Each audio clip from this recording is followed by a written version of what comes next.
I am gaming. I am gaming.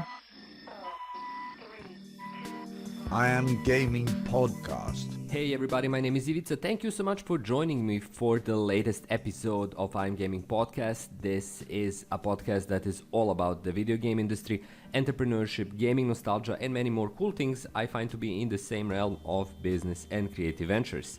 Like always, first of all, a huge thanks to my Patreon supporters who make this podcast possible. Please check out their amazing ventures, YouTube channels, gaming projects, and many more cool things in the description below.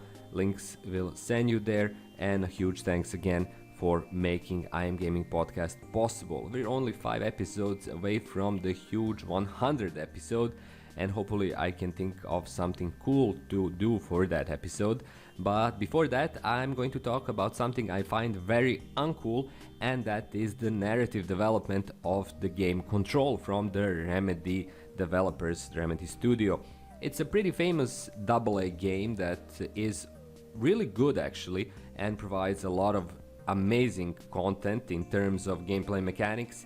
I have some issues with those as well, but my biggest problem is with the narrative development of the said game. So first of all, Control takes place in something I would describe as the new weird genre, where things from the real world are interconnected with really odd and unexplainable phenomena, let's call it paranormal, which is bundled into a same strange kind of an experience. There is a lot of authors that wrote in the weird genre, which is a few decades old, and some authors that are contemporary, writing in the genre that is called the new weird. So most famous one of those is most likely the Reach trilogy, which is amazing.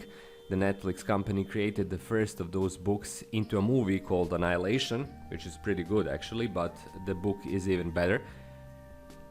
This game is rooted in the same genre. So the whole setup includes this kind of government agency, the Federal Bureau of Control, which is trying to keep tabs and somewhat control this other plane of reality that is kind of infused with our own. The main protagonist is a woman who is trying to figure out what happened to her and her brother, who went missing through one of such unexplained paranormal events.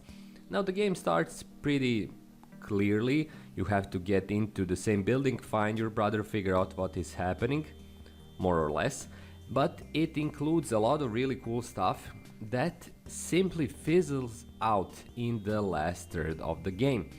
The last 30% of the same game is really a huge letdown for me, because it fails to continue the build-up which the new weird demands almost throughout any kind of content, no matter if it's a book, a movie, or a video game.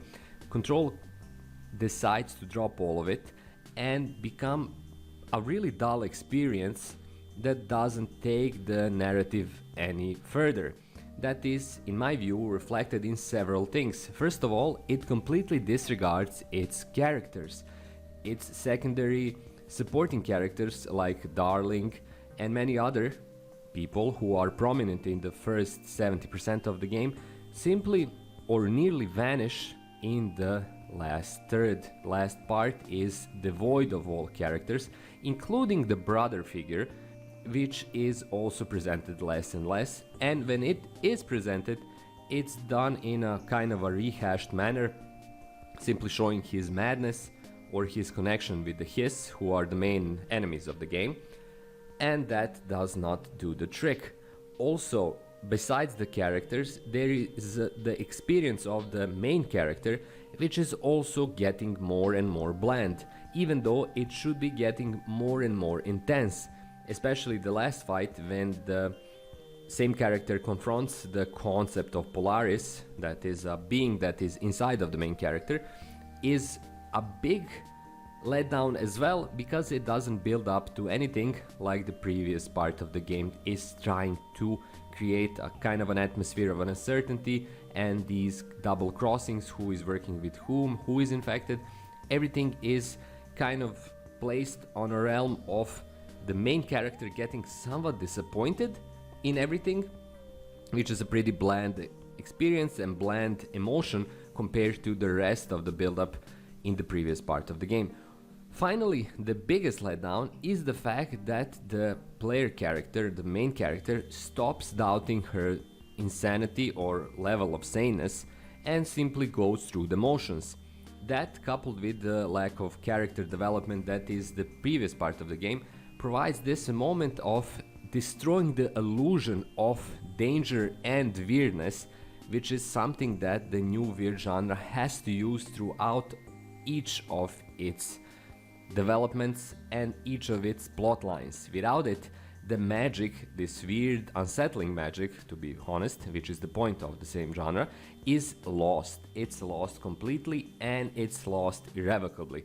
And that is something that the Control game does, probably not intentionally and for who knows what reason, but it definitely does the same. For me, it was a big letdown because the end of the game is super anticlimactic. I don't want to spoil it to anyone because when it comes down to it, I believe that Control is worth your time, it's worth playing and it's worth trying out. It's even worth finishing, especially if you're into game design, narrative game design, because you can learn from it and try to avoid the same mistake, in my view at least, in your future projects.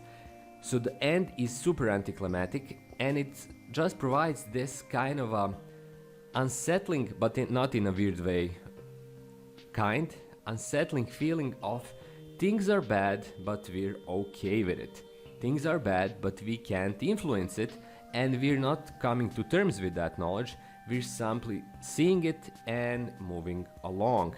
And that for me is a big issue because emotionally it has to have a twist and a build-up and a super ending twist, like any new weird piece of art, which can be ambiguous, which can be unknowable, but it shouldn't be emotionally bland. And ultimately that is the last part of Control as an experience for me, something that is intellectually fine.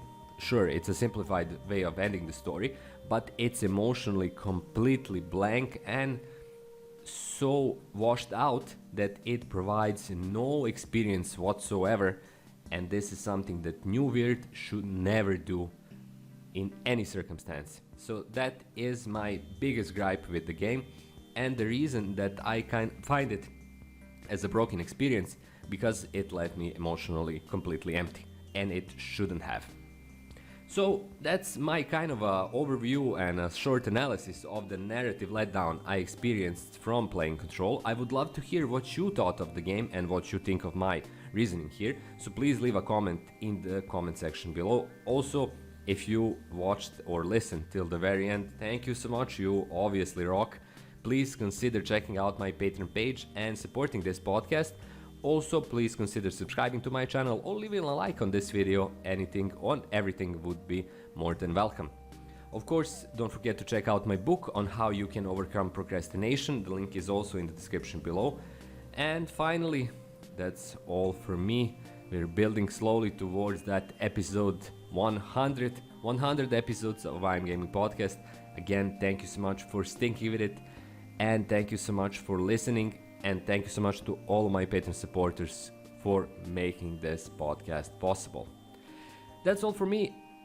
Thanks for checking out I'm Gaming Podcast, and have a wonderful week. I'll be hearing and seeing you in precisely 7 days from now. Until then, bye bye.